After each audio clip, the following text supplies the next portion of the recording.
আসসালামু আলাইকুম সুপ্রিয় শিক্ষার্থীবৃন্দ, আজকের ক্লাসের মধ্যে আমরা কম্পারিজন অফ ডিগ্রি চর্চা করবো। ঠিক আছে, তো প্রথমে দেখো আমরা সুপারলেটিভ থেকে পজিটিভ কিভাবে করতে হয় আমরা সেভাবে আনসার করবো। ঠিক আছে, তো চেঞ্জিং সেন্টেন্সের মধ্যে কিন্তু এই টপিকটা থাকে। কম্পারিজন অফ ডিগ্রি টোটাল তোমাদের এসএসসি পরীক্ষার মধ্যে 10 মার্কস থাকে, এর মধ্যে ডিগ্রি থাকে 2-3টা। সুপারলেটিভ থেকে পজিটিভ হইতে পারে, সুপারলেটিভ থেকে কম্পারেটিভ, অথবা পজিটিভ থেকে কম্পারেটিভ, পজিটিভ থেকে সুপারলেটিভ, এরকম থাকতে পারে। ঠিক আছে, 2-3টা এরকম বোর্ড পরীক্ষা থাকে। খুব ইম্পর্টেন্ট একটা টপিকস, আমরা আজকে এই ক্লাসের মধ্যে প্র্যাকটিস করবো। ঠিক আছে, তো যারা এখন আমাদের ইউটিউব চ্যানেলের মধ্যে নতুন কিংবা ফেসবুকের মধ্যে এখনো ফলো দেন নাই, ঠিক আছে, তো আপনারা ফলো দিন অথবা ইউটিউব চ্যানেলে সাবস্ক্রাইব করেন, যাতে করে ক্লাসের ভিডিওগুলো সহজে পেতে পারেন। ঠিক আছে, তো কথা না বাড়ি আজকে আমরা মেইন টপিক্সের মধ্যে চলে যাই। দেখো প্রথম যে এক্সাম্পলটা আমি লিখছি, কি লিখলাম?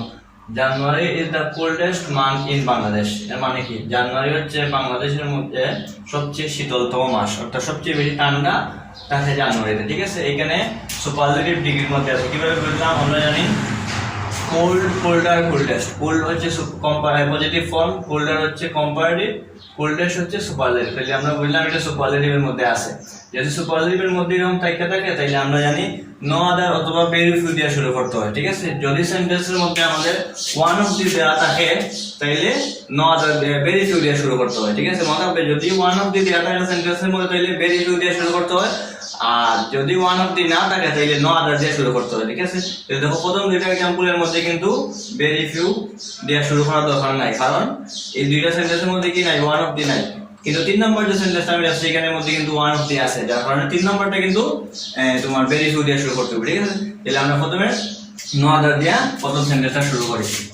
তাহলে প্রথম রুলস হইল গিয়া আমাদের নো আদার বসাই দিব, তারপরে সুপারলেটিভ ডিগ্রি এর পরের অংশ, সুপারলেটিভ ডিগ্রি এর পরের অংশ মান্থ ইন বাংলাদেশ। এখন কি? Month in Bangladesh. তারপরে একটা হেল্পিং ভার্ব বসাই দিব। হেল্পিং ভার্ব হচ্ছে আমাদের ইজ দেয়া আছে, এখানে ইজ, তারপরে সো অথবা এস, তারপরে এটা পজিটিভ ফর্ম হচ্ছে কোল্ড, যেহেতু আমরা পজিটিভে করবো, তারপরে আবার এস, তারপরে জানুয়ারি। ঠিক আছে, তাহলে প্রথমে কিভাবে করতে হইব? তো তুমি নো আদার, তারপরে সুপারলেটিভ ডিগ্রির পরের অংশ, তারপরে হেল্পিং ভার্ব, তারপরে সো অথবা এস, তারপরে এটা পজিটিভ ফর্ম, তারপরে এস, তারপরে প্রদত্ত সেন্টেন্সের সাবজেক্ট জানো, এটা শেষ হয়ে যাবে। ঠিক আছে, সেম দেখো এখানের মধ্যে টলেস্ট হচ্ছে সুপারলেটিভ, এখানের মধ্যে ওয়ান অফ দি নাই, আমরা কি দিয়ে শুরু করবো? নো আদার দিয়ে শুরু করবো, আগের মতনই।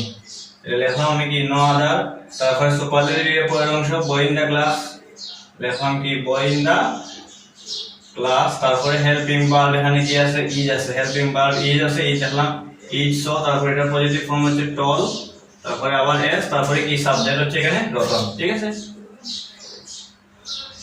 No other boy in the class is so tall as Ratan. ঠিক আছে, তারপর দেখো এখানের মধ্যে ওয়ান অফ দি আছে। Bhutan is one of the smallest countries in the world. মানে কি? ভুটান হচ্ছে সারা সমগ্র বিশ্বের মধ্যে ছোট্ট একটি দেশ, অন্যতম ছোট একটি দেশ। ঠিক আছে, তাহলে ওয়ান অফ দি থাকলে আমরা ভেরিফাই দিয়ে শুরু করতে হবে, মনে রাখবো। আর ওয়ান অফ দি যখন থাকে ভেরিফাই দিয়ে শুরু হইব, প্লাস মূল ভার্বের প্লুরাল ফর্ম হইব। যেমন এখানে কান্ট্রিজ আছে, প্লুরাল আছে, যার কারণে হেল্পিং ভার্বটাও প্লুরাল হইব। ঠিক আছে, তাহলে আগের সবগুলো কিন্তু সিমিলার থাকবে জাস্ট।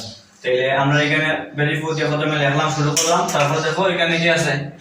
সুপারলেটিভ ডিগ্রি এর পরের অংশ কান্ট্রিজ ইন দা ওয়ার্ল্ড আছে। ঠিক আছে, তাহলে লিখলাম আমরা কি? Countries in the world. তারপরে কি কইছিলাম? হেল্পিং ভার্ব, যেহেতু ওয়ান অফ দি আছে যার মানে হেল্পিং ভার্ব হিসেবে ভার্বের প্লুরাল ফর্ম হইব। ঠিক আছে, তাহলে ইজ যেহেতু আছে যার মানে প্রেজেন্ট টেন্স আছে, তাহলে প্রেজেন্ট টেন্স হেল্পিং ভার্বের প্লুরাল ফর্ম হচ্ছে আর। যদি ওয়াজ থাকতো তাহলে আমরা ওয়া বসাইতাম। ঠিক আছে, দেখলাম হেল্পিং ভার্ব, তারপরে সো অথবা এস, দেখলাম সো, তারপরে এটা পজিটিভ ফর্ম হচ্ছে স্মল, তারপরে এস, তারপরে প্রদত্ত সেন্টেন্সের সাবজেক্ট হচ্ছে ভুটান।